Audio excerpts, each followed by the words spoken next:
Mesdames, Messieurs, bonjour. Bienvenue à Antenne Directe spéciale sur Radio Burkina, consacrée au grand oral du président du Faso, le capitaine Ibrahim Traoré. À l'occasion de l'an 2 de la transition, la RTB Radio vous permet d'interagir avec le chef de l'État pendant environ 1 heure d'horloge sur des questions d'actualité, de défense et de lutte contre le terrorisme et d'autres sujets d'intérêt national en direct du palais présidentiel de Koulouba. Comme un capitaine à la barre d'un navire pris dans une tempête, le capitaine Ibrahim Traoré a pris les commandes d'un Burkina Faso confronté à des tempêtes sécuritaires, sociales et économiques. Durant ces 2 années, le président du Faso a dû naviguer à travers les vagues de défis que nous connaissons tous, en gardant le cap vers une souveraineté retrouvée et un avenir de paix et de stabilité. Aujourd'hui, nous faisons escale pour examiner le cap suivi, les obstacles franchis et les horizons qui se dessinent. Monsieur le Président, bonjour. Bonjour, Madame. Merci de vous prêter à cet exercice sur Radio Burkina à travers l'émission Antenne Directe. Avant de recueillir les premières questions des auditeurs, Excellence, c'est la première fois que vous vous exprimez directement devant l'ensemble des Burkinabés à travers les ondes de Radio Burkina. Comment vous sentez-vous à l'idée de partager ce moment de dialogue direct avec les Burkinabés? Merci beaucoup. Bonjour, chers parents, chers frères et sœurs auditeurs de la Radio Burkina. Merci, Madame, pour cette occasion qui nous est encore donnée de pouvoir communier directement avec le peuple. C'est un réel plaisir et c'est aussi un moment pour moi de pouvoir comprendre aujourd'hui, à l'étape où nous sommes, les aspirations actuelles du peuple à travers vos antennes et de pouvoir réajuster notre programme, si on peut le dire ainsi. Donc je dis que c'est un grand moment de plaisir et merci encore pour cette opportunité. Merci, Monsieur le Président, pour ces premiers mots. Nous accueillons Hervé Kaboré qui va nous livrer ses premières questions. Merci, Chantal Nikiema. Excellence, Monsieur le Président. La première question nous vient du secteur 16 de Ouagadougou. Stéphane Kiamtouré veut savoir comment vous avez vécu les multiples tentatives de déstabilisation avec en ligne de mire votre assassinat. Deuxième question, c'est Madame Koné de Bobo Dioulasso. Elle souhaite savoir le sort qui sera réservé aux comploteurs. Et puis ensuite, toujours à Bobo Dioulasso, c'est Daniel Sanou qui demande est-ce qu'un mandat d'arrêt a été lancé contre les déstabilisateurs et leurs complices. Et Eugène Kambiré de Batier dans le Noumiel voudrait savoir ce qui s'est réellement passé à Barsalgo. C'est aussi la question de Suleiman Ouedraogo à Kaya. Dans le centre-nord, Salifou Sanou de Bobo Dioulasso. Et puis la dernière question, c'est Jean Ilboudo de Ouagadougou. Il voudra avoir votre réaction sur le discours d'orientation politique de feu capitaine Thomas Sankara en pleine célébration des journées nationales d'engagement patriotique et de participation citoyenne. Quelle importance revêt pour vous le DOP quand on constate que son contenu est toujours d'actualité? Merci. Merci Hervé Kaboré pour cette première série de questions des auditeurs. Monsieur le Président, vous venez d'entendre les préoccupations des auditeurs qui tournent autour des velléités de déstabilisation et notamment avec l'attaque de Barsalgo. Les auditeurs voudraient savoir comment avez-vous vécu ces situations? Avant de nous engager dans cette mission, je pense qu'il y a un certain nombre de risques qu'il faut mesurer et accepter d'assumer. Et parmi ces risques, il y a le fait de ne pas réussir la mission pour laquelle on était venu. Donc quand on vient, c'est soit ça passe ou ça casse. Dieu merci, on a pu réussir la mission pour pouvoir donc imprimer notre vision des choses à notre pays. Après ça, l'autre risque, c'est d'accepter d'abandonner tout. Voilà, on ne peut pas, en tant que jeune, être là donc au sommet de l'État et vouloir peut-être me retrouver sous des manguiers à manger du rusumbala comme les autres. C'est-à-dire accepter d'oublier sa jeunesse, accepter d'oublier la vie et se consacrer entièrement à la patrie. Un des risques, c'est cette situation que nous vivons, la déstabilisation. Parce que si vous voulez redresser la barque d'un tel pays, forcément, vous êtes obligé de sévir. Et en sévissant pour redresser, vous créez des ennemis internes et externes. Il faut donc s'attendre à ces situations de déstabilisation, d'assassinat et de tout. Parce que nous avons touché aux intérêts de beaucoup de personnes. Il y a donc une inégalité sociale, il y a de la corruption, il y a une mauvaise gestion de la chose publique. Si nous essayons de vouloir redresser tout ça, forcément on va toucher aux intérêts individuels de certaines personnes. Et ces personnes très souvent sont riches, ont de l'argent, utilisent cela pour manipuler souvent des personnes plus pauvres qu'elles, pour nous les mettre à dos en fait. Ça c'est à l'interne et ces mêmes personnes n'hésitent pas à coaliser donc avec les forces impérialistes qui passent leur temps donc à nous endeuiller, à nous appauvrir. L'autre pan, ce sont ces forces extérieures-là. Il y a beaucoup de pays aujourd'hui qu'on a sous le dos et on n'a pas le choix, il faut le faire. Voilà, si nous voulons que notre patrie soit indépendante, si nous voulons notre souveraineté, si nous voulons que les Burkinabés mangent à leur faim, si nous voulons que nos enfants aillent à l'école sans payer un franc, si nous voulons que demain, le paludisme qui est une des maladies les plus répandues au Burkina Faso, que nous puissions soigner notre population sur certains mots à 0 franc, certains rêves que nous avons, mais il va falloir faire beaucoup de concessions, il va falloir empêcher certaines puissances de nous piller et ça crée beaucoup d'ennemis. Donc nous sommes préparés à ces situations, nous les vivons comme normal en fait, ça ne nous ébranle pas, ça ne nous fait pas peur, ça nous donne encore le courage d'avancer parce qu'à travers ces événements nous savons que la ligne directrice que nous avons optée est la meilleure ligne pour notre patrie, pour notre peuple. Donc nous vivons la chose comme ça et les comploteurs, actuellement, nous avons passé 2 années à sensibiliser, à parler, à mettre en garde. Les gens trouvaient qu'on mettait trop en garde. Mais c'était nécessaire pour que les Burkinabés voient d'eux-mêmes jusqu'où certains Burkinabés peuvent aller contre la patrie. Si on s'était mis dès le début à sévir d'une certaine manière, ce n'est pas évident que vous-même vous allez nous comprendre. Le capitaine Thomas Sankara a été mal compris à un moment donné, peut-être parce qu'ils ont commencé fort. Mais il fallait laisser le peuple voir, comprendre ce que c'est que ces comploteurs, communiquer avec le peuple. Et aujourd'hui, je pense que les gens ont beaucoup compris. D'accord. Voilà. L'auditeur de Bobo Dioulasso voudrait savoir quel est le sort réservé à ces comploteurs-là. Comme nous l'avons dit, à partir de cet instant, je ne vais pas rentrer dans les détails. Chacun va assumer. Si quelqu'un entreprend des démarches comme ça, eh bien, il assume toutes les conséquences. Nous n'allons plus conseiller quelqu'un ou voilà, mettre en garde encore. Donc, on va revenir sur le cas de Barsalgo. Il y a un auditeur qui voudrait savoir qu'est-ce qui s'est réellement passé à Barsalgo. Barsalgo, je ne vais pas rentrer aussi dans les détails, mais Barsalgo, je pense que j'étais personnellement visé. Parce que Barsalgo et moi, il y a une histoire. Barsalgo et la situation du pays, il y a une histoire. En juillet 2022, vous pourrez peut-être après vous renseigner sur place à Barsalgo. J'ai défié beaucoup d'ordres pour m'interposer pour que Barsalgo ne tombe pas. Et donc j'ai sacrifié beaucoup de choses quand même à Barsalgo. C'est le lieu pour moi de remercier beaucoup de gens qui nous ont soutenus dans notre manœuvre. Et je pense qu'ils ont ciblé Barsalgo parce que ça allait me toucher. Voilà, c'était l'objectif. Je ne veux pas rentrer dans certains détails, mais bon, peut-être qu'un jour nous aurons l'occasion d'en parler. D'accord. Alors, votre réaction sur le discours d'orientation politique du feu capitaine Thomas Sankara, c'est une préoccupation des Champs Ilboudo de Ouagadougou. Oui, c'est vrai. Nous avons d'ailleurs choisi la date du 2 octobre pour le lancement des journées patriotiques, d'engagement patriotique. C'est justement pour corroborer avec le DOP, parce que ce discours, c'est un référentiel. Et je pense que certains pays loin de notre sous-région ont utilisé ce référentiel pour se développer. Et ils nous le font comprendre parce qu'ils ont puisé beaucoup de choses de ce discours-là.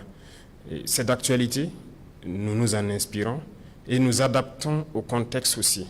Il y a certaines choses en son temps, en 83, qui ne peuvent plus se faire aujourd'hui, mais nous l'adaptons au fur et à mesure. Thomas Sankara était trop en avance sur son temps et je pense que tout ça, ça fait qu'il n'a pas été compris parce qu'il voyait des choses que les autres n'avaient pas la possibilité de voir. Sa vision était beaucoup plus en avance. Mais aujourd'hui, on se rend compte qu'on aurait dû, chaque fois ce sont des questions comme ça qu'on se pose. Est-ce qu'on n'aurait pas dû, est-ce que les gens n'auraient pas dû, mais bon, c'est déjà passé, mais je pense que c'est un discours d'actualité. c'est la même vision pour une souveraineté totale de notre pays. Et je pense qu'il faut qu'on s'inscrive dans cette lancée. Je voudrais savoir quel est le moral des troupes avec ces velléités de déstabilisation. Je dirais que le moral des troupes est au beau fixe, parce que s'engager pour défendre la patrie, vous savez, quand on est militaire et qu'il y a un autre état d'esprit naturel qui est là au sein au sein de l'armée, et se lever, prendre son sac à dos, son arme et partir au front, ce n'est pas donné à tout le monde. Mais généralement, dans la tête du militaire, quand il part, c'est avec fierté qu'il part. Il sait ce qui peut arriver, mais c'est avec fierté qu'il part. Et aujourd'hui, avec ce que nous avons mis en place, ce que nous essayons de faire comme effort à travers l'accompagnement du peuple, beaucoup de militaires sont vraiment fiers d'être militaires.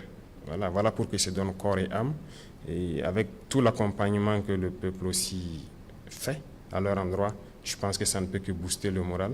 C'est vrai que ces situations de déstabilisation ne les affectent pas, mais ça les donne encore plus de courage de se battre. Ils comprennent mieux pourquoi ils doivent se battre pour leur patrie. Ils savent bien que ce n'est pas pour rien qu'on tente de nous déstabiliser, malgré que nous avons pu changer la donne en termes d'équipement, de recrutement, de formation dans un laps de temps. Si des gens tentent encore de déstabiliser, ça donne plus d'arguments aux militaires de rebooster leur morale et de se battre. Merci. Hervé Kaboré nous a rejoint pour les questions des auditeurs. Hervé, c'est à vous. Oui, Chantal Nikéman, c'est M. Alassane Ouedraogo qui nous appelle de Kaya, dans le centre-nord. Il demande, après l'attaque de Barsalgo, l'opinion publique se demande si des sanctions ont déjà été appliquées à l'encontre des responsables et complices. Où en est-on en termes de justice et de réparation pour les victimes de cette tragédie? Voilà, c'est la question de M. Ouedraogo Alassane de Kaya, en attendant. Merci Hervé. Monsieur le Président, vous avez la parole pour répondre à M. Ouedraogo. D'accord, merci. Il faut dire qu'après toute attaque, depuis qu'on est là, après chaque attaque, nous essayons de faire une analyse de la situation pour comprendre qu'est-ce qui a marché et qu'est-ce qui n'a pas marché. Tant qu'on n'arrive pas à le faire, on ne peut pas améliorer la situation. Donc, naturellement, après l'attaque de Barsalgo, sur le plan militaire, il faut analyser qu'est-ce qui s'est passé, qu'est-ce qui a marché, qu'est-ce qui n'a pas marché. Là, nous sommes presque au bout donc, de cette enquête. Je pense que les autorités militaires sont allées plusieurs fois à Barsalgo, enquêter, continuent d'enquêter aussi à travers Kaya. Et les responsabilités seront situées d'ici quelques jours. J'attends le résultat du rapport. Et les sanctions vont tomber. Toutes les attaques, c'est ce que nous faisons. Il y a eu des attaques où on est amené à radier souvent certaines personnes qui ont manqué au devoir. Voilà, parce qu'on n'a pas le choix tant qu'on s'engage et qu'on sent que la faille vient du dispositif, il faut sévir. Donc nous attendons le rapport final pour agir. S'agissant donc des victimes, c'est naturel, nous avons adopté des lois pour que les enfants de ceux qui auraient perdu la vie dans cette guerre-là, on les récupère comme pupilles de la nation. Et ceux aussi qui sont tombés, on les prend comme martyrs. Le gouvernement est permanemment aux côtés donc, des populations pour pouvoir prendre en charge déjà sur tous les côtés psychologiques, sur le côté humanitaire, santé et tout, de tous les membres donc, des familles qui ont été endeuillés lors de cette tragédie. D'accord. Hervé Kaboré a des questions des auditeurs. Il nous rejoint une fois de plus.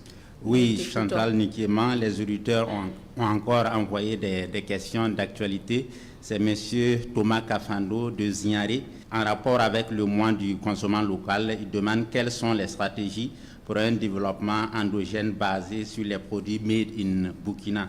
Et puis M. Karim Zongo de FADA demande, vous avez des équipes gouvernementales qui rencontrent actuellement les leaders coutumiers. Quelles sont vos attentes? Merci Hervé pour ces deux questions. Monsieur le Président. D'accord, merci beaucoup. Je vois que le mois de consommer local, on l'a lancé et ça nous tient beaucoup à cœur. Si vous remarquez d'abord sur le plan vestimentaire, les premiers actes que nous avons eu à poser, on a fait une analyse d'un certain nombre de facteurs. D'abord, il faut promouvoir ce que nos artisans sont en train de mettre en œuvre. c'est-à-dire le Faso d'Anfani, le Kokodonda. C'est ce qui nous a amené à un moment donné de réfléchir sur la question, par exemple, des touches des enseignants qui étaient importés chèrement. Et donc, on instruit le ministre de changer, par exemple, les touches. Aujourd'hui, c'est fait en Faso d'Anfani. Les dames qui le font, mais il y a beaucoup de dames qui ont rejoint donc l'atelier et ça fait une grosse main-d'œuvre qui est employée. Également, l'instruction a été donnée à ceux de la justice de changer leur touche pour pouvoir s'adapter donc à notre Faso d'Anfani et beaucoup d'autres couches sociales, même dans l'armée. Je pense que si vous avez bien suivi la tenue même du ministre au Conseil des ministres, c'est du Faso d'Anfani en fait. Donc il y a beaucoup de choses qu'on essaie de faire promouvoir ce qui est fait localement. Et dans plusieurs autres domaines, surtout dans les produits transformés. Donc actuellement, nous sommes dans la dynamique de promouvoir tout ce qui arrive à transformer nos matières premières, c'est-à-dire les produits alimentaires, pour que ce soit consommé par les Burkinabés. Ce qui nous amène d'ailleurs à prendre un décret dernièrement pour instituer le fait que si quelqu'un veut importer un produit, peu importe le produit, tant qu'il y a des Burkinabés qui le fabriquent, il est obligé d'abord de prendre au Burkina, et lorsque maintenant ça ne suffit pas, il peut aller prendre à l'extérieur. Donc c'est un acte fort qu'on a posé pour pouvoir encourager ceux qui produisent localement et que ce soit consommé par les Burkinabés. Donc sur ce volet, je pense que nous sommes dans une bonne dynamique. On ne peut pas dévoiler toute la stratégie à venir, parce que comme je l'ai dit, ceux qui ont l'habitude d'importer, ça ne les plaît pas forcément d'appliquer ce que nous voulons. Mais si nous voulons être burkinabés, on est obligé de prendre des mesures. Ça ne va pas plaire à d'autres, mais ça va plaire au grand nombre. Et je pense que c'est ça qui est le plus important. Monsieur Karim Zango voudrait savoir vos attentes concernant vos équipes gouvernementales qui sont sur le terrain. Oui, donc ce sont des sorties qui ont été programmées il y a quand même un peu longtemps. C'est comme les premières sorties qui ont coïncidé avec les événements de Barsalgo, je pense. On avait programmé plusieurs sorties. Donc quand l'événement est arrivé, on a quand même dit aux gens de partir faire le programme. Donc pendant cette période, on arrête le Conseil des ministres pendant une semaine et donc on veut que les ministres aillent auprès des populations, s'enquérir des réalités, voir les réalités de visu et revenir, parce qu'un ministre, c'est au niveau de la décision. Et si vous êtes juste à Ouagadougou et que vous n'arrivez pas à comprendre les aspirations profondes du peuple, c'est compliqué. Donc, c'est un programme, ça ne sera pas la première fois, ça ne sera pas la dernière fois. Ils sont allés vers les populations dans toutes les régions pour s'enquérir des vraies réalités, comprendre les difficultés. Et je pense que chaque ministre donc, va réaménager son programme en fonction des besoins réels de nos populations. C'est le même état d'esprit qui nous a amené à aller vers les chefs coutumiers, parce que nous voulons les remettre dans leur rôle. Leur rôle, donc, de maintenir cette cohésion sociale, l'unité, la paix. Voilà, il faut qu'ils s'affirment, qu'ils arrivent à nous aider à éduquer la jeunesse. Donc ce sont ces messages-là qui sont portés à leur endroit, parce que, quoi qu'on dise, ce sont des acteurs clés donc, de notre société, et nous voulons les remettre dans leur rôle pour qu'ils puissent aider le Burkina Faso à revenir à ces valeurs ancestrales qui sont des valeurs de paix, d'unité, de cohésion. Merci pour ces éclairages. Monsieur le Président, l'actualité, la sécurité et la défense sont intimement liées. En attendant de recueillir les préoccupations des auditeurs, il y a maintenant 2 ans que, sous votre impulsion, le Burkina Faso a engagé une guerre totale contre les groupes armés terroristes. Aujourd'hui, quel bilan faites-vous de la reconquête du territoire national? Merci. Nous ne cesserons de parler de la situation donc, du terrain, parce que c'est l'essence même de notre combat. Et comme vous avez pu le constater, je pense que dès qu'on a commencé nos actions, il y a eu un autre visage du terrorisme que les Burkinabés ont découvert. Voilà, donc ça nous a interpellé beaucoup, que ce n'est pas juste du terrorisme. Je pense que l'objectif de ces gens est encore plus grand que ça. La dernière fois, je parlais de guerre de 4e génération. Voilà, ils ont manipulé beaucoup de gens pour les mettre contre leurs frères. Aujourd'hui, vous regardez tant chez les terroristes que chez nous, ce sont des jeunes qui meurent. Et donc, il faut freiner ça, il faut arrêter ça vite. Et pour le faire, il fallait s'armer de courage, se former, recruter, parce que l'effectif, l'équipement, rien n'était à la hauteur pour pouvoir faire face. Et je me souviens que les terroristes avaient dit que le 31 décembre 2022, ils allaient fêter la fin d'année à Ouagadougou. Et après, quand on fait l'analyse, on se rend compte qu'ils pourraient le faire. Qu'est-ce qui allait les arrêter? Je ne vois pas. Avec leur nombre qu'ils avaient, les cellules dormantes et tout, s'ils s'activaient un jour 20 décembre comme ça, ils pourraient fêter à Ouagadougou, rien ne pourrait les arrêter. À moins qu'on fasse appel encore à ces mêmes puissances qui les ont créées pour venir s'interposer et nous mettre encore dans l'esclavage. Donc, quand on a pris nos responsabilités, vous avez très vite vu qu'on a commencé à recruter, tant sur le volet militaire et aussi au niveau des VDP, pour essayer de contenir la menace. Aujourd'hui, l'armée est beaucoup plus équipée qu'elle ne l'a jamais été, mais nous disons encore ça, ce n'est rien. L'équipement va venir 10 fois, beaucoup de fois plus performant que ce que nous avons. Nous allons continuer à recruter pour avoir une armée forte, parce que l'indépendance, la souveraineté, tant que vous n'avez pas une armée forte, vous ne pouvez pas vous assumer. Donc ça va continuer dans ce sens et nous continuerons de faire face à la menace ainsi. Concernant toujours la lutte contre le terrorisme, certains Burkinabés font le lien entre réconciliation nationale et lutte contre le terrorisme. Est-ce que vous comprenez leur logique, Monsieur le Président? C'est une phrase qui a emballé beaucoup de gens, mais il faut que les gens arrêtent de s'emballer avec ça. Réconciliation nationale, qui est en conflit avec qui? Il faut se poser la question.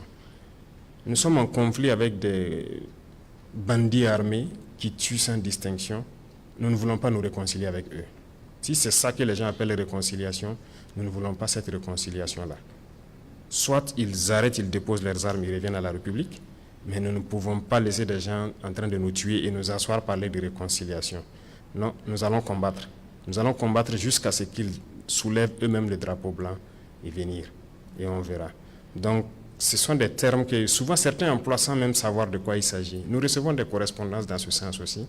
Des gens qui nous écrivent pour, soi-disant, nous donner des stratégies dans le sens de la cohésion sociale et tout, et réconciliation nationale. Mais quand vous lisez au fond, écoutez, on ne peut pas réconcilier les gens de cette façon. Il y a des gens qui ont détruit ce pays.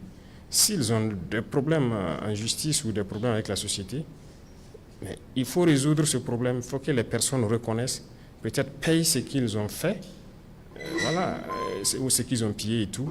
Avant qu'on parle de réconciliation, il ne s'agit pas de balayer tout ça du revers de la main et dire au nom de la réconciliation, ça ne va pas s'arrêter, ça va continuer. Ça, c'est de l'impunité. Nous retrouvons Hervé Kaboré pour d'autres séries de questions sur la sécurité et la défense. Hervé Kaboré. Oui, Chantal Nikiema. Clément Guigemde nous appelle de Bobo Dioulasso. Je voudrais savoir si le président pouvait rassurer que les 30% restants seront reconquis en 2025. Clément Guigemde aussi salue les initiatives présidentielles qui vont faire du pays un État émergent. Et il se demande que répondez-vous à ceux qui pensent que vous devriez uniquement faire la guerre. Et puis il y a Julien qui nous appelle de Gawa dans le sud-ouest et dit « Les forêts étant le nid des groupes armés terroristes, le gouvernement a-t-il prévu un plan d'équipement et de déploiement des eaux et forêts pour libérer et consolider ces forêts ?» Il y a Diallo Aruna qui nous appelle de PA. Il demande « Est-ce qu'il est envisagé l'ouverture de commissariats dans les communes qui n'en disposent pas ?» Merci. Merci Hervé pour cette série de questions. Nous allons commencer par la question de Clément Guigemde sur la reconquête du territoire national. 70%, à quand les 30% restants, la reconquête des 30% restants? Le souhait est que si demain on peut reconquérir les 30%, on le fait. Je disais à certains que le matériel que j'ai remis dernièrement aux forces, personne ne le voit sur le terrain d'abord. Donc les gens s'entraînent très bien. Actuellement, ils sont prêts. Donc dans quelques jours, la lutte va reprendre de plus belle. Et nous espérons aller très vite, reconquérir le maximum, reverdir autant que possible. Quand on dit reverdir dans notre jargon, ça veut dire avoir des espaces où les gens pourront faire leur tourisme, faire tout ce qu'ils veulent en toute liberté. Vraiment free, comme on le dit, sans crainte. Voilà, donc c'est ce que nous sommes en train de développer et ça se fait en tandem défense et sécurité parce que autant que les forces qui sont en première ligne évoluent, il faut qu'à l'arrière on réorganise les forces de sécurité pour pouvoir assurer donc la pleine quiétude des populations. Donc nous poursuivons. 2025 est décisif et nous allons aller dans ce sens pour que nous puissions reconquérir les 30% restants. Yul Yen de Gawa dit les forêts étant le nid des groupes armés terroristes, le gouvernement a-t-il prévu un plan d'équipement et de déploiement des eaux et forêts pour libérer et consolider ces forêts, Monsieur le Président? Nous sommes là-dessus parce que les eaux et forêts, il faut le dire, quand nous sommes arrivés, nous avons essayé d'évaluer la situation. C'était malheureusement un constat amer. Ils étaient là, dans leur poste. Comme je le disais, on pouvait trouver 10 agents des eaux et forêts dans un poste avec une seule arme. Donc, si vous faites des années sans toucher à une arme, c'est un peu compliqué de dire aujourd'hui qu'on peut les injecter directement dans les forêts. Les forêts sont les champs de bataille donc des militaires actuellement. Ce sont les militaires qui fouillent les forêts. Ce sera eux qui vont libérer les forêts avant d'installer les eaux et forêts pour la consolidation. Et nous continuons le recyclage des eaux et forêts. Si vous remarquez, il y a certaines unités qu'on a pris un peu, que nous essayons de recycler et les mettre à niveau. Pour que lorsque les militaires vont finir certaines portions, eux maintenant ils s'installent et ça a commencé. Il y a certaines forêts depuis l'intérieur qui ont été libérées par les militaires et les eaux et forêts qui ont été recyclées se sont réinstallées. Donc nous les avons rééquipés et au fur et à mesure nous continuons donc de faire monter leur puissance de feu pour qu'ils puissent contenir après le passage donc, des militaires. D'accord. Nous allons revenir sur le deuxième volet de questions de Clément Guigemde qui demande que répondez-vous à ceux qui pensent que vous devriez vous consacrer uniquement à la guerre? On ne peut pas faire la guerre aujourd'hui sans développer. Si vous le faites, c'est que vous faites une erreur. Et je le dis, si on se met uniquement guerre, on va tuer tous les jeunes du Burkina. S'ils n'ont rien à faire, ils vont se faire enrôler, soit par ces individus qui viennent de l'extérieur là pour les vendre les fausses illusions, ou bien certains vont se mettre au braquage et tout. Aujourd'hui, dans certaines zones, les braqueurs sont presque confondus aux terroristes. Parce que si vous sortez sur une route et que vous commencez à arrêter des cars, vous tombez sur une patrouille, ils vont combattre. Ils vont vous combattre comme un terroriste. Mais si les jeunes n'ont pas à travailler, ils vont se retrouver à faire quoi? La ZVT, on dit c'est mère de tous les vices. Donc on ne peut pas faire la guerre sans développer. Il faut créer de l'emploi, il faut occuper la jeunesse pour que certains qui avaient l'intention d'aller vers des itinéraires pas commodes, qu'ils puissent rester, se concentrer et travailler. Donc ces gens qui disent qu'il faut juste la sécurité, je pense que soit ils ne sont pas de bonne foi ou bien ils ne comprennent pas exactement ce que c'est que cette guerre. Voilà. Pourquoi les pays développés, il n'y a pas ce genre de guerre là-bas? C'est dans nos pays, soi-disant pauvres, appauvris. Donc, il faut que nous reprenions en compte nos richesses et donner du travail à la jeunesse. Et je pense que ça accompagne la sécurité. Toujours dans le domaine de la sécurité, Aruna Diallo de PA voudrait savoir, est-ce qu'il est envisagé l'ouverture de commissariats de police dans les communes qui n'en disposent pas? Si vous avez encore suivi, il y a eu un des conseils des ministres justement où on a remodifié l'architecture de la sécurité. Donc avec la gendarmerie qui va s'occuper de certaines communes rurales et la police qui va se recentrer sur certaines communes urbaines. Donc ce redécoupage a été fait et nous avons donné un délai à ces deux forces pour se réorganiser et s'adapter. Et je pense que ça a commencé déjà dans plusieurs zones. Et les policiers ont commencé à reprendre leur position et les gendarmes aussi vont aller vers ces positions. On a fait le répertoire, il y avait beaucoup de communes où il n'y a pas de commissariat ni de gendarmerie. Et on se retrouve dans certaines communes et certaines villes où les postes sont doublés. Police et gendarmerie sont là ensemble, ils se piétinent et ils n'arrivent pas à faire le travail qu'il faut. Donc c'est partant de ce constat que nous avons décidé de prendre un texte pour situer donc la zone de responsabilité géographique de tout un chacun, pour que toutes les communes aient la présence d'une force de sécurité. Donc ça va arriver et le décret là, il y a un délai de mise en œuvre que personne ne doit dépasser et nous suivons ça de très près. D'accord. Merci, Monsieur le Président. Nous restons toujours dans le volet défense et sécurité. Hervé Kaboré nous a rejoint pour une autre série de questions. Hervé Kaboré, à vous la parole. Merci. Mariam Traoré de Orodara nous demande, malgré certains progrès, la situation sécuritaire reste difficile dans certaines régions. Quels sont les principaux obstacles pour la sécurisation du pays? Éloi Soma de Nyangologo demande, que prévoit le gouvernement pour les VDP engagés dont l'âge est avancé et qui ne peuvent pas être recrutés comme certains? Et Sawadgo Bourema, une personne déplacée interne de Madjouari, demande, des ressortissants de la région de l'Est utilisent des numéros du Bénin pour les appels au Burkina. Leur comportement semble suspect. Pourquoi ils ne sont pas interpellés? Et puis Sanou Boubacar de Haut-Bassin à Bobo de Lasso dit, la dénonciation des accords avec la France a marqué un tournant décisif dans la politique étrangère du Burkina. Quel impact cette décision a eu sur notre sécurité et nos alliances internationales? Merci. Merci Hervé Kaboré pour cette série de questions. Monsieur le Président, on commence par la question de Madame Traoré, Mariam Traoré, voilà, sur la sécurisation du pays. Il faut dire que, comme on l'a dit, tout de suite je parlais du terme rendre des espaces complètement verts. Et on peut avoir reconquis des territoires, installer les forces, mais l'ennemi peut toujours faire souvent des incursions. Parce que c'est une guérilla, ça peut arriver. Aujourd'hui, comme je l'ai dit, nous avons préparé une certaine logistique pour lancer dès les prochains jours la phase qui doit reverdir totalement certaines zones. Et cette phase, nous ne pouvons pas la détailler ici.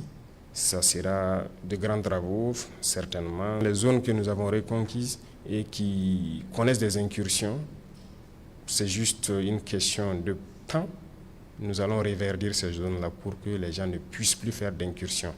Et tout ça qui nous a mené aussi à réarticuler donc les forces de sécurité pour que lorsque nous allons mettre tous ces dispositifs en place, chacun s'installe dans la zone où il doit être.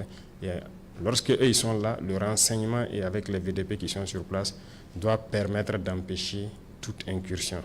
Donc c'est un processus et je pense que tout est fin prêt pour que certaines zones soient complètement vertes au fur et à mesure. Les VDP participent à la reconquête du territoire. Et Loa Soma de Nyangologo voudrait savoir quel est le sort réservé à ces VDP engagés dont l'âge est avancé et qui ne peut pas être recruté comme certains dans la fonction publique et autres. Oui, nous avons notre plan pour leur reconversion.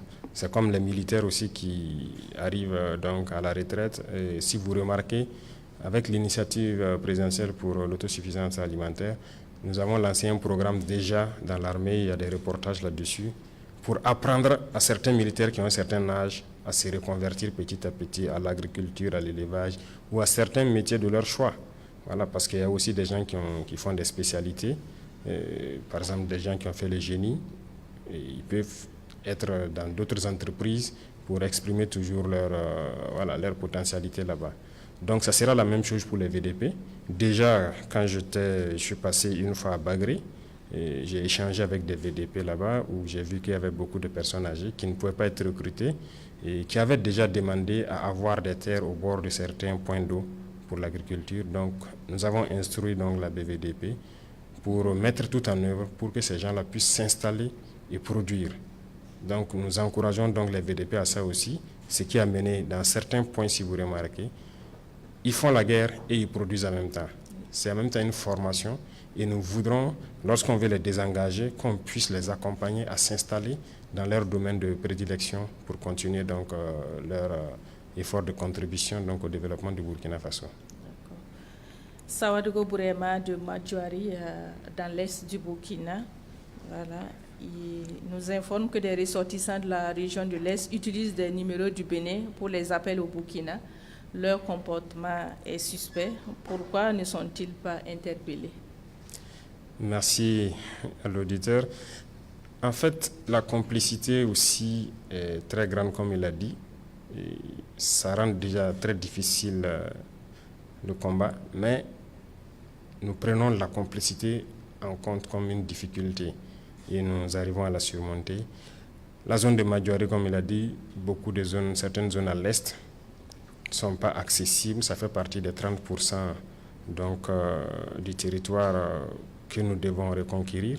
Ce sont des zones de forêt et ce sont des zones assez difficiles en termes de combat. Mais des individus qui prennent des numéros étrangers, qui appellent et tout, c'est sûr que peut-être ils ont d'autres intentions ou bien ils sont déjà mêlés à d'autres choses, mais nous attendons d'arriver sur le terrain et reconquérir et voir ce qui doit être réservé à ces gens-là. C'est ce que je peux dire, mais pour l'instant, on ne peut que faire des spéculations, si je peux dire, sur la question, puisqu'on ne sait pas pourquoi ils appellent, ainsi de suite. Mais nous savons très bien que beaucoup de gens ont été interpellés dans la région de l'Est pour complicité avec les terroristes. Ils les ravitaillent, en tout cas, ils se donnent corps et âme à prendre des pistes pour aller ravitailler les terroristes. Beaucoup ont été interpellés. Nous continuons aussi des opérations dans ce sens-là. Donc, ils n'ont pas à s'inquiéter. Je pense que Madjoari, on va y arriver. D'accord. Nous partons dans les hauts bassins avec M. Sanou Boubacar, qui parle de la dénonciation des accords avec la France qui a marqué un tournant dans la politique étrangère du Burkina. Quel impact cette décision a-t-elle sur notre sécurité et nos alliances internationales? Bon, je disais tantôt que notre action est intrinsèquement liée à beaucoup de personnes à l'étranger. Donc la dénonciation de ces accords, c'est une chose, mais ce n'est pas que ça. Il y a d'autres choses qui ne sont pas visibles, que les gens n'ont pas perçues. Il y avait d'autres forces, en plus des forces françaises ici, par exemple, qu'on a fait partir. Ils sont partis dans le silence, sans faire vraiment du bruit, mais les gens ne se sont pas rendus compte. Mais ils ne sont pas partis parce qu'ils le veulent, parce qu'ils sont contents, mais ils continuent d'agir contre nous.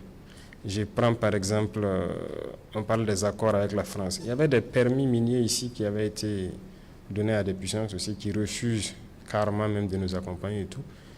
Au jour d'aujourd'hui, il y a un bon nombre de permis que moi j'ai déjà retirés et on va continuer de retirer. Vous pensez que quoi? Ça va influencer forcément sur nous parce qu'ils ne sont pas contents. Forcément sur le volet sécuritaire, il faut qu'on s'apprête. Voilà pourquoi, au tout début, par exemple, nous n'avons pas parlé des permis. Nous attendons d'être à un certain niveau aussi, avant de... C'est par étapes. Et je pense qu'il y a forcément un lien, mais nous avons pris en compte cette donnée-là. Hervé Kaboré nous a rejoint pour ce dernier volet des questions. Oui, Chantal Nikiema, Excellence, Monsieur le Président, Ama Diallo revient en tout cas sur la sécurité et la défense. Il est à Dori, dans le Sahel. Et vous avez entrepris la réorganisation de l'armée avec des nouvelles unités et stratégies. Quel est le résultat sur le terrain?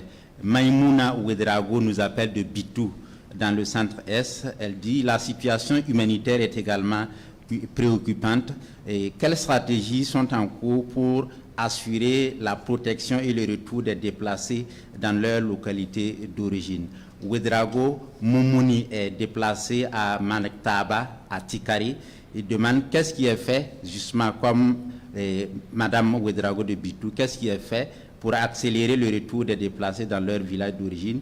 Il appelle à augmenter le nombre de recrues au niveau des FDS pour libérer les zones encore sous emprise terroriste. Merci. Merci à vous, Hervé Kaboré. Monsieur le Président, la question du retour des déplacés internes est évoquée. Oui. Qu'est-ce qui est fait pour leur retour dans leur localité d'origine? Merci bien. Beaucoup de gens déjà ont déjà rejoint, mais il y a aussi des localités, même si on met pied, souvent on dit aux gens de ne pas venir d'abord, d'attendre, parce que chaque localité n'a pas la même vision, ça n'est pas vu sous le même angle par les terroristes. Comme certains aiment le dire, il y a certaines localités qui sont stratégiques géographiquement dans cette guerre.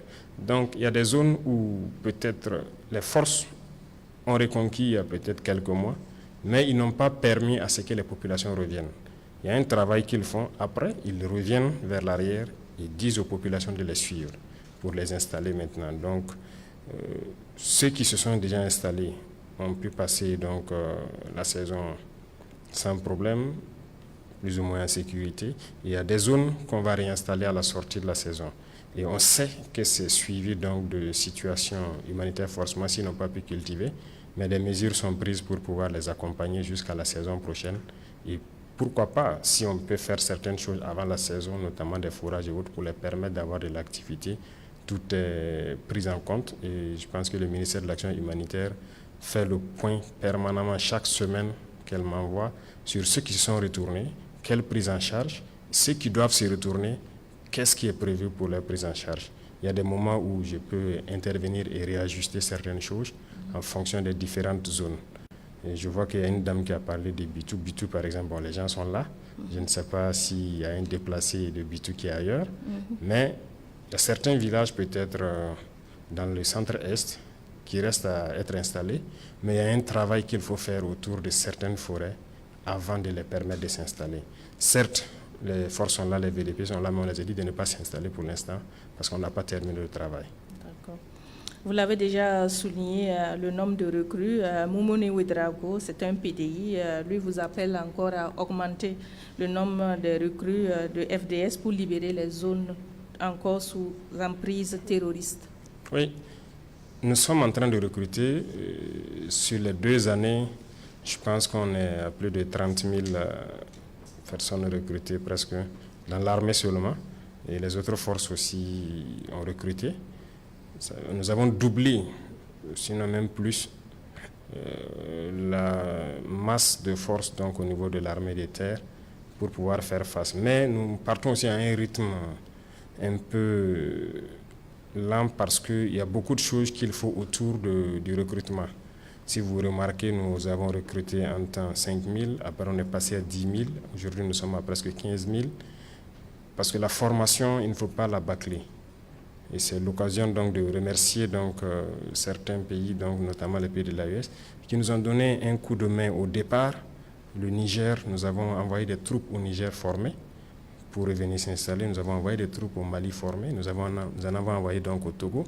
Aujourd'hui, depuis que nous avons pris notre destin en main, comme on le dit, la plupart des pays européens qui offraient des formations au Burkina ont systématiquement fermé. Et certains pays, malheureusement, donc, qui sont nos voisins, ont automatiquement aussi fermé les rapports militaires avec nous, ont cherché nos stagiaires qui étaient chez eux. On a répondu à la réciproque aussi. Mais nous avons compris que nous pouvons nous former nous-mêmes, on n'a pas besoin forcément d'eux.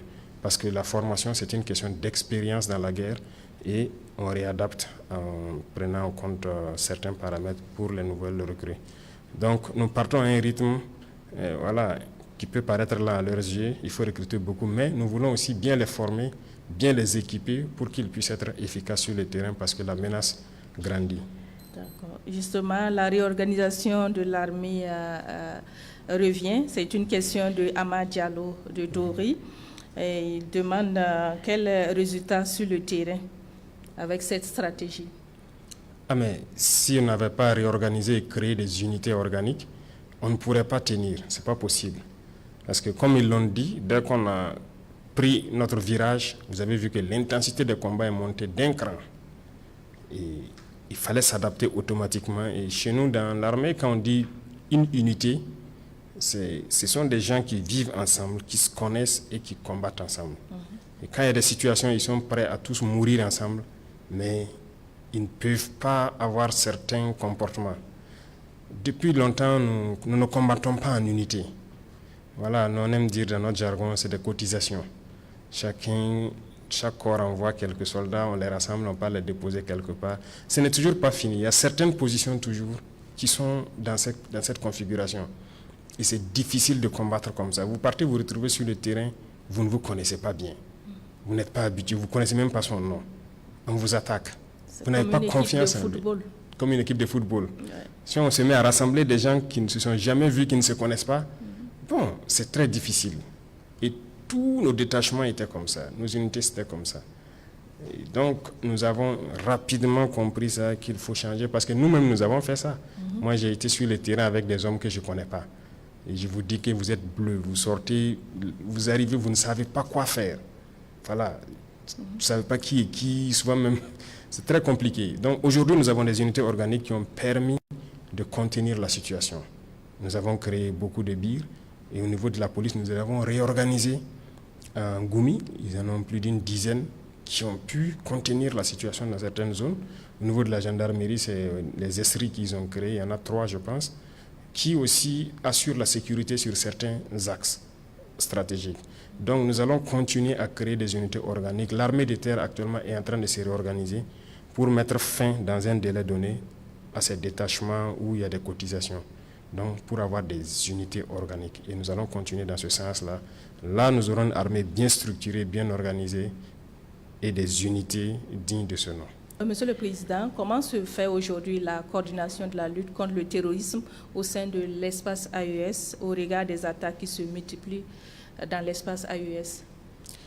Oui, la coordination se passe très bien. Et comme vous l'avez dit, les attaques qui se multiplient, l'AES est une cible. Voilà, c'est voir des Africains s'unir, c'est pas bon pour d'autres personnes. Donc, il faut tout faire pour casser cette alliance. On comprend, mais nous sommes là pour ça. Et voilà pourquoi très tôt, nous avons commencé donc à mettre en place immédiatement dans chaque pays des officiers de liaison. Voilà, donc il y a des Burkinabés au Mali et au Niger qui participent donc au centre des opérations. Il y a des Maliens, des Nigériens au Burkina, ainsi de suite. Donc dans chaque pays, il y a des équipes d'officiers qui ont été dépêchés pour faire office de liaison, pour coordonner au niveau des centres des opérations tout ce qui se fait en interarmes. Je vous ai parlé tantôt de la formation. On a fait beaucoup de formations ensemble. Et si vous vous souvenez, dès le départ, il y a des gens qui ont signalé entre-temps des forces spéciales guinéennes qui étaient ici. Ils sont venus nous aider à former. Et dans l'AES, on a eu beaucoup de formations ensemble. Vous avez dû voir des rumeurs qui ont circulé des forces burkinabées à l'aéroport de Niamey, ainsi de suite. On a fait de l'entraînement ensemble, mais on fait aussi du combat ensemble. Chaque semaine que Dieu fait, vous allez trouver des unités burkinabées et nigériennes ensemble en train de manœuvrer. Donc la coordination, on peut dire actuellement, est plus que parfaite, que ce soit dans les moyens terrestres ou donc au niveau des vecteurs aériens. Nous arrivons à très bien coordonner, à nous appuyer mutuellement tant qu'on peut. Donc actuellement, c'est la force sahélienne qui est en gestation, ce que vous appelez force conjointe. Donc il y aura l'état-major unique qui sera donc mis en place avec une très grande force pour pouvoir agir dans tout l'espace. Et c'est quelque chose qui peut prendre peut-être quelques mois, mais nous sommes là-dessus. Nous retrouvons une fois de plus Hervé Kaboré pour d'autres sujets d'intérêt pour la nation. Hervé Kaboré. Merci Chantal Nikema. Excellence, Monsieur le Président. Jean-Parc Belga, étudiant à Bobo Dioulasso, souhaite qu'on relève l'âge de recrutement dans l'armée pour permettre à beaucoup de personnes de participer à la lutte contre le terrorisme. Et Issa Yamouego, également à Bobo Dioulasso, dit la mobilisation des ressources pour l'effort de paix est insuffisante au regard des défis sécuritaires. Comment combler le gap? Et Idrissa Sawadgo appelle de Ouagadougou et demande pourquoi l'ancien président Damiba n'est toujours pas extradé au Burkina. Merci. Merci Hervé Kaboré. On va commencer par la dernière question. Pourquoi le président Damiba n'est toujours pas extradé au Burkina Faso? D'accord, donc sur cette question, je pense qu'il y a eu depuis un temps donné ces implications avérées dans ces projets de déstabilisation et tout. Mais le dernier projet où quand même c'était en lien avec des terroristes, nous avons donc repris les discussions avec les autorités togolaises. Aujourd'hui même peut-être qu'on devrait se voir, mais avec l'échange que je devais avoir avec mon peuple, j'ai décidé de surseoir à cette réunion. Nous sommes là-dessus parce que, en toute honnêteté, nous n'avons pas voulu, aux premières heures, nous comporter de manière désagréable avec un ancien président. Quoi qu'on dise, c'est un ancien président. Donc j'avais des autorités togolaises, il peut rester là-bas, aucun problème. Et nous communiquons très bien de tout ce qui se passe avec les autorités togolaises. Et vraiment, il n'y a pas de souci sur ce volet. Dès qu'il y avait certaines visites, ils nous disaient s'ils veulent mener certaines actions, ils nous avertissaient en fait.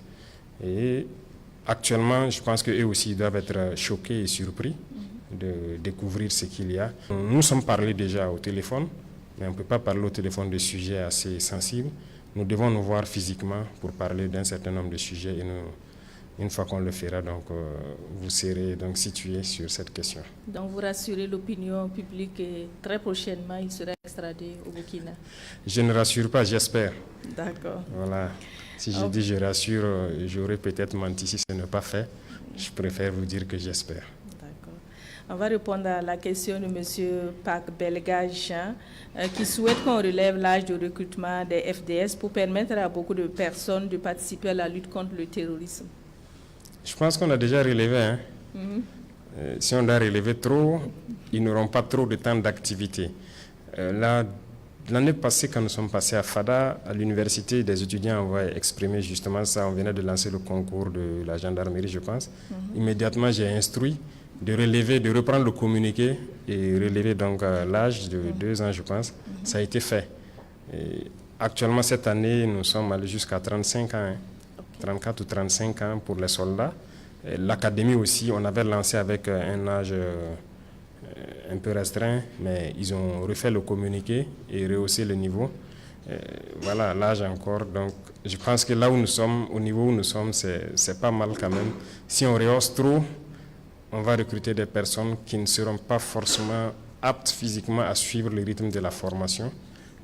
Ça peut quand même poser un problème de vieillissement dans l'armée dans quelques années. Donc, il faut qu'on calcule tout ça avant d'agir. Mais nous allons étudier. Monsieur Yambego Issa de Bobo Dioulasso dit ceci: la mobilisation des ressources pour l'effort de paix est insuffisante au regard des défis sécuritaires.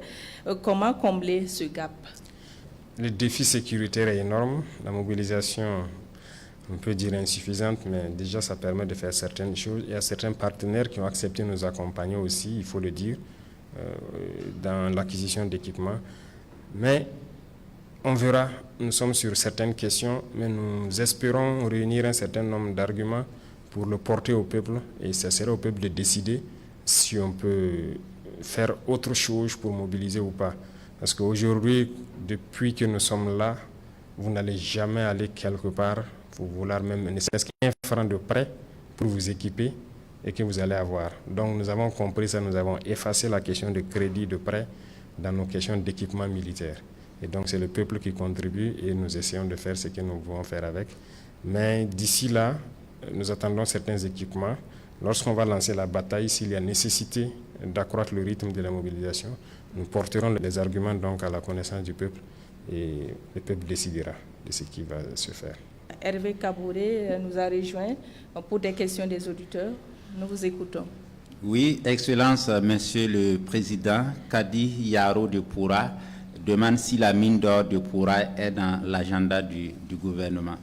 Clément Guigemde de Bobo Dioulasso revient, demande à quand la remise à plat des salaires afin que chaque Burkinabé puisse vivre dignement. C'est aussi la question de Kassoum Dambré à Boromo.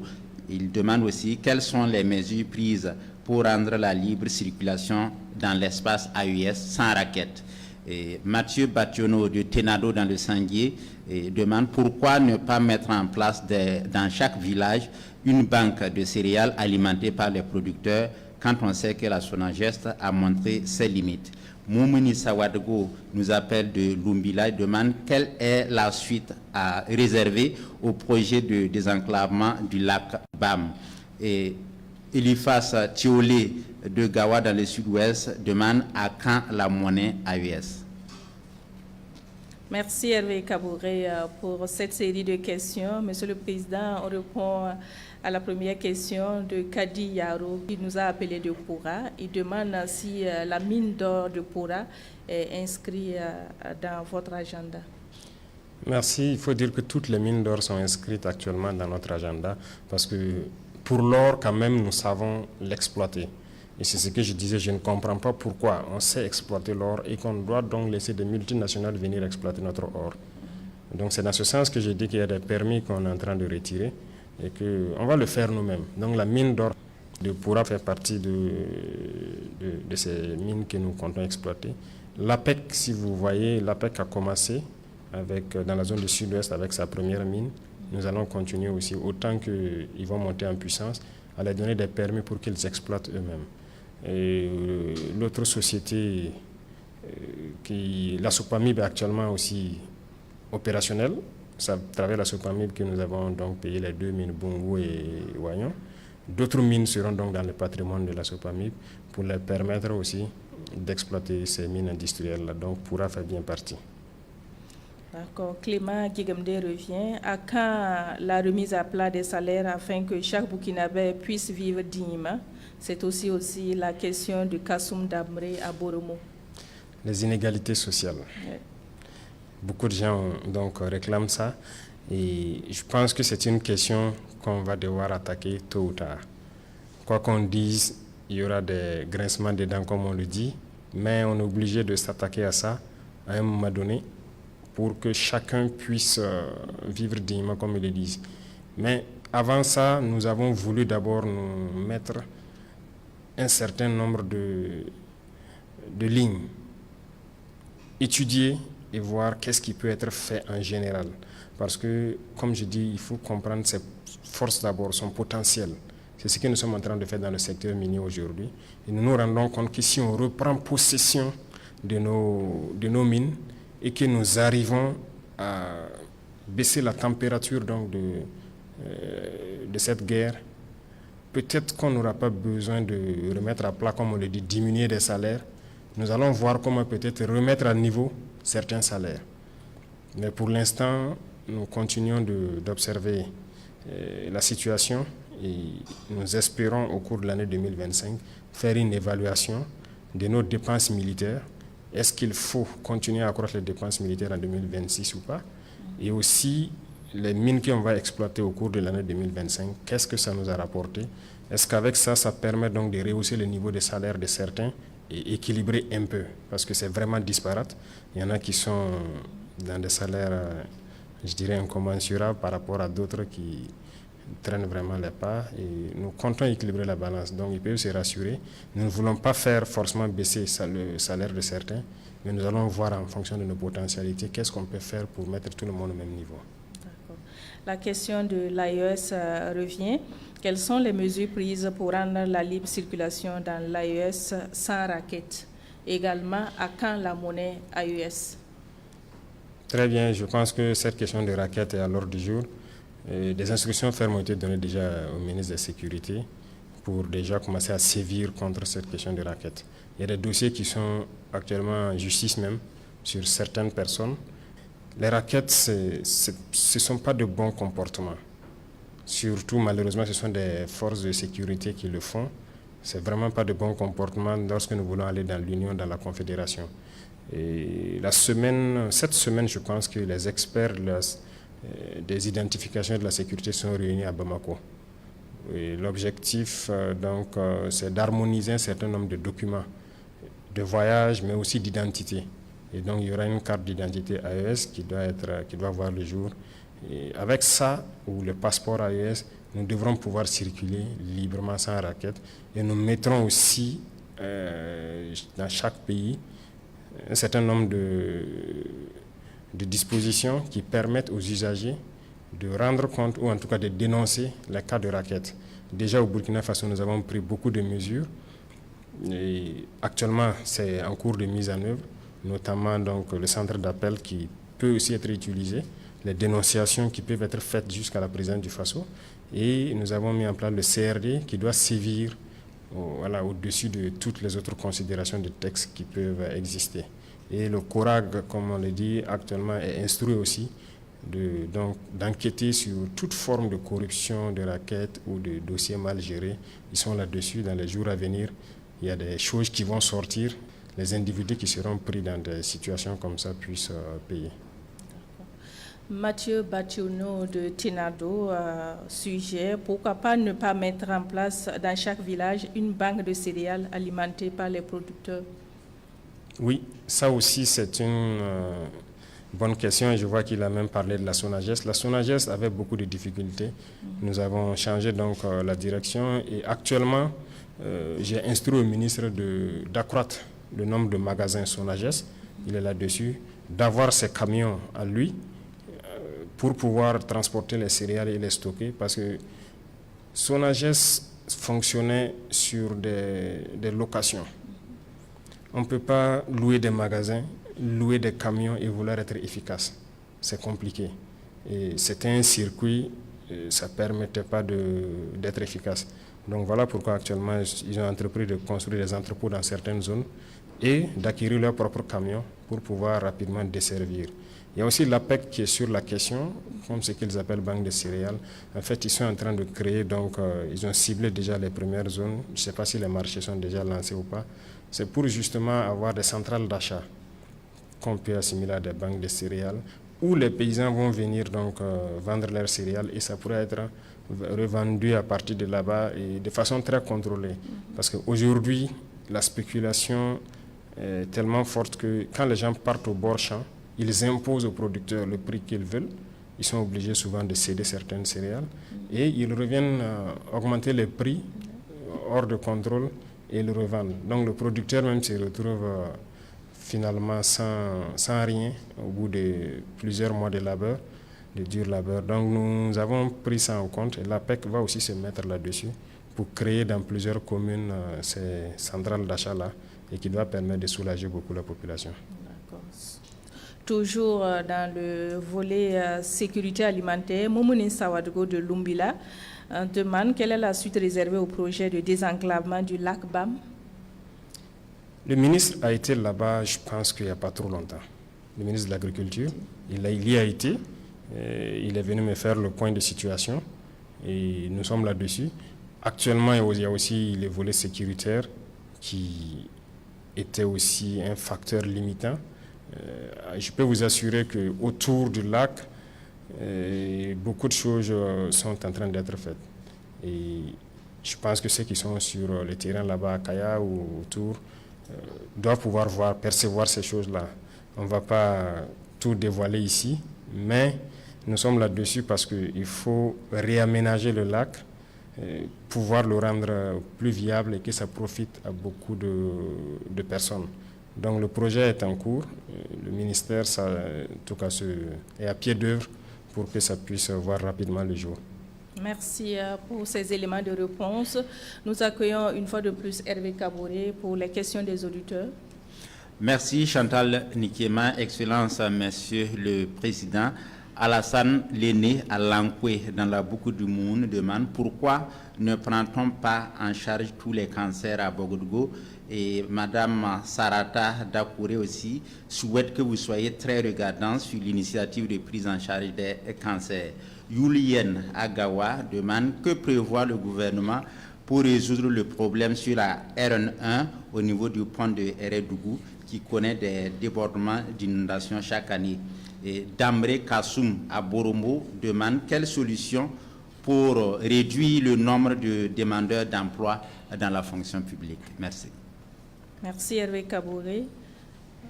La première préoccupation d'un auditeur, pourquoi ne prend pas en charge du moins tous les cancers au CHU Bogodougou? D'accord, je vais revenir une fois de plus sur certains paramètres. Nous avons un programme, nous avons des objectifs.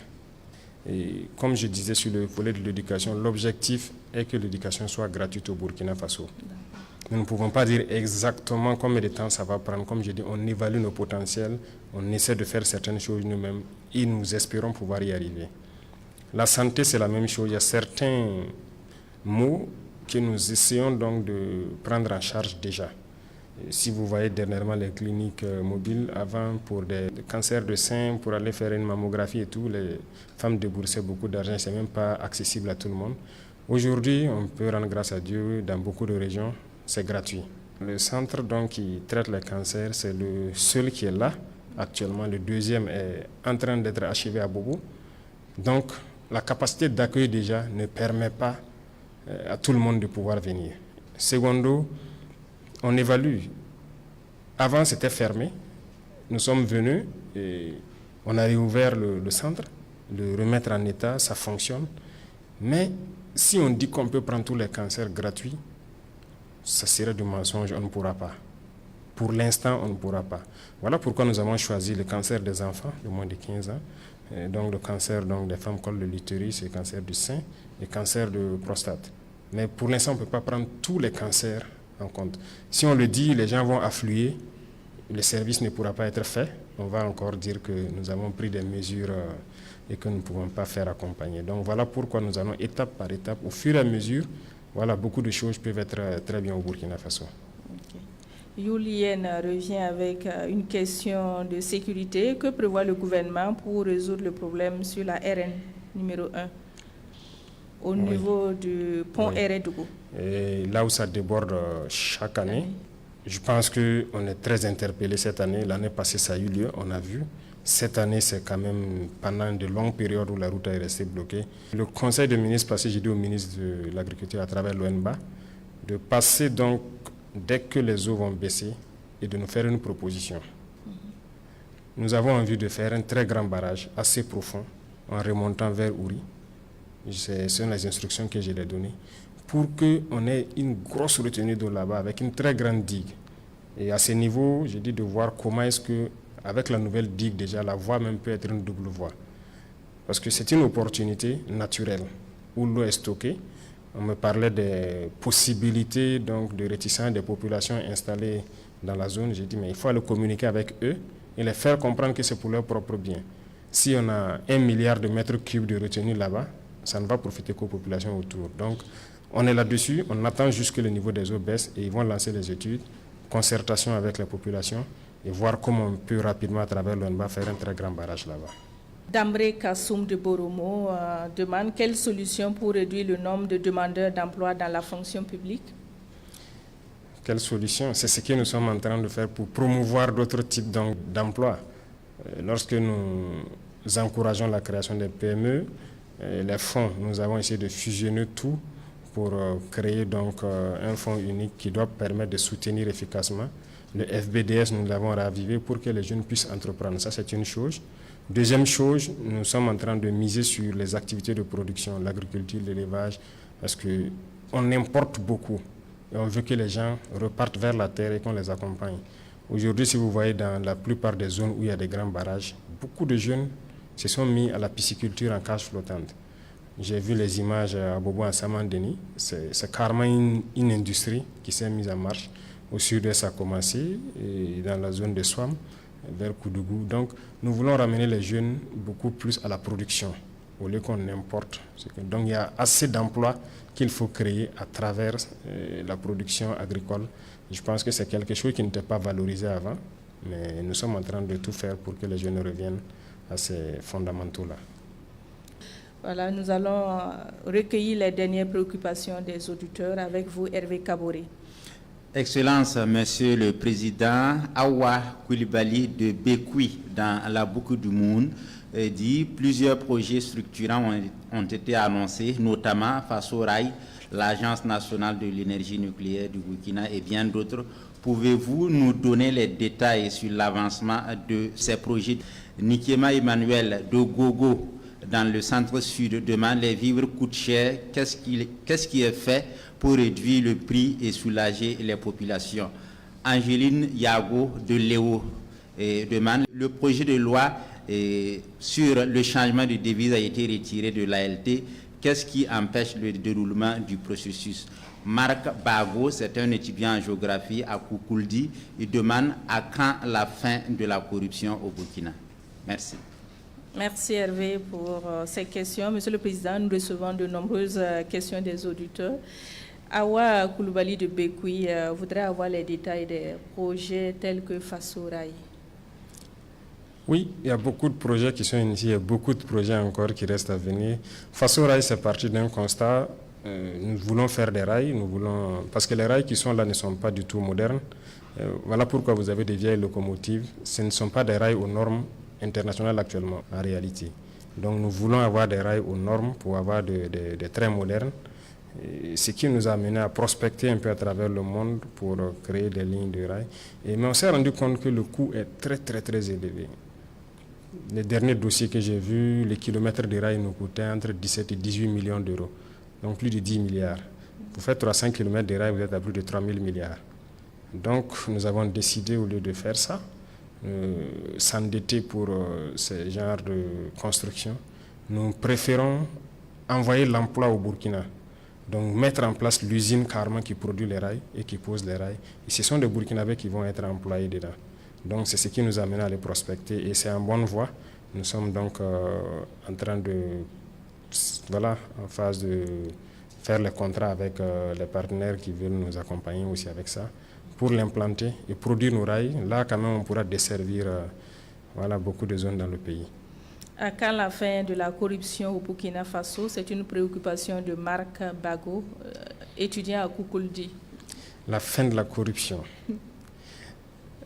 Si on dit que la corruption peut finir totalement, ce serait mentir. Mais nous travaillons à diminuer de manière drastique la corruption. Si on n'avait pas déjà atteint un certain niveau, on ne pourrait pas s'en sortir. Beaucoup de gens ont déjà dit depuis le début qu'on ne peut pas payer les salaires, on ne pourra pas faire ci, on ne pourra pas faire ça. Mais nous sommes là, on paye les salaires, il n'y a pas de ressources supplémentaires, il n'y a rien. Ça veut dire que la gestion a changé. Et nous allons continuer à serrer, à sévir. Et comme je disais, le CORAC bientôt va sortir des dossiers. Il y a des très gros dossiers de corruption. Et lorsqu'on va se mettre dans ces poursuites-là, je pense que ça va faire baisser un peu la température de la corruption. Angeline Yago de Léo dit ceci: les projets de loi incluant le changement de devise a été retiré de l'ALT. Qu'est-ce qui empêche le déroulement du processus? Retiré? Non, ça n'a pas été retiré. Il y a juste un paramètre que nous avons ajouté. Le conseil passé, je ne sais pas si le rapport a fait cas de ça, mais au journal officiel, ils pourront voir. C'est juste un ajout que nous avons apporté, donc c'est reparti à l'ALT. Immédiatement le soir du conseil passé, je pense qu'ils vont se repencher là-dessus. Sinon, ça n'a pas été retiré, ça se poursuit. D'accord. Chers auditeurs de Radio Burkina, nous avons reçu beaucoup de questions et malgré le rallongement de 30 minutes, toutes les questions n'ont pas pu être posées, mais rassurez-vous, elles seront reversées au président du FASO.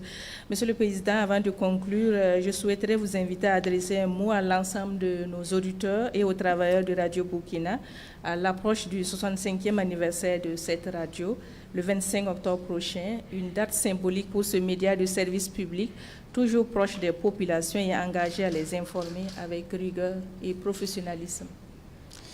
Merci. Pour commencer donc par Radio Burkina, je souhaiterais donc vous dire merci. Merci pour tout le travail abattu durant toutes ces années et ce travail que vous faites actuellement dans ce contexte de crise pour toucher les populations au fin fond de nos villages, parce que la radio aujourd'hui est un instrument d'information, de sensibilisation. Donc félicitations à tout le personnel et joyeux anniversaire à l'avance. Nous espérons donc que vous puissiez continuer à éduquer notre population également et nous mettrons tout en œuvre pour faire améliorer vos conditions de travail et vous accompagner dans votre tâche. Et quant au peuple des hommes intègres, mon peuple, je souhaiterais donc réitérer une fois de plus mes félicitations, mes encouragements à tous ceux qui se battent pour notre patrie, qu'ils soient FDS, VDP ou civils, parce que chacun à partir de sa position se bat. Les épreuves sont dures, il y a beaucoup d'événements qui se passent.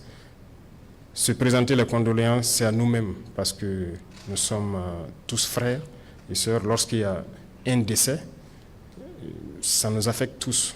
Donc, je profite donc du micro pour présenter les condoléances à tous ceux qui ont perdu des êtres chers et aussi souhaiter prompt rétablissement à tous ceux qui sont actuellement blessés par l'effet du terrorisme et surtout au FDS et au VDP de maintenir ce cap, beaucoup de courage et que Dieu les protège dans leur combat, que Dieu protège toutes ces populations résilientes qui se battent jour et nuit aux côtés de nos forces pour pouvoir maintenir le Burkina Faso debout.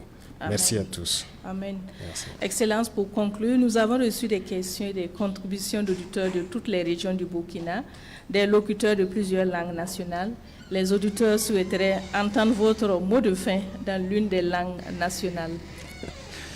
D'accord, merci beaucoup. J'aurais dû peut-être répondre à certaines questions en langue nationale, même si mon Dioula ou mon Moré n'est pas peut-être soutenu comme on le dit. J'ai repris les cours avec le MENA-PLN pour bien apprendre le vrai Dioula, le vrai Moré. En tout cas, Aonichi, Abenichi, Anbaraji, Aminyana la Fedron, Alaka Beka la Nino Sabati, Alaka Ke Burkina, Amimi Nini Burkina.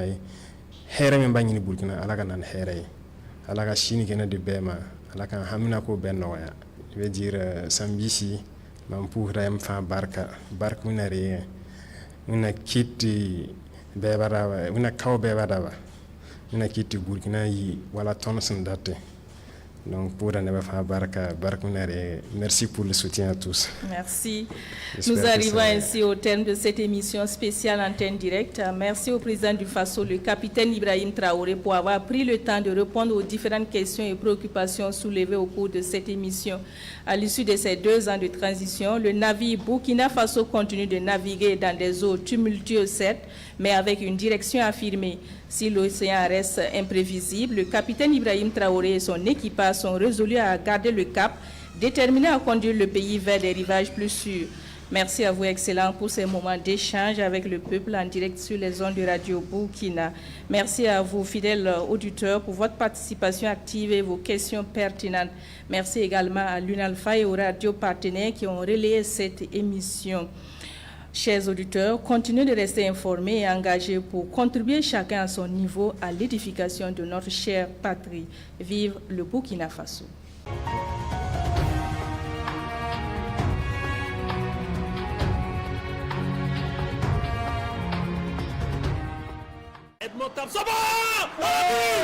La Burkina Faso!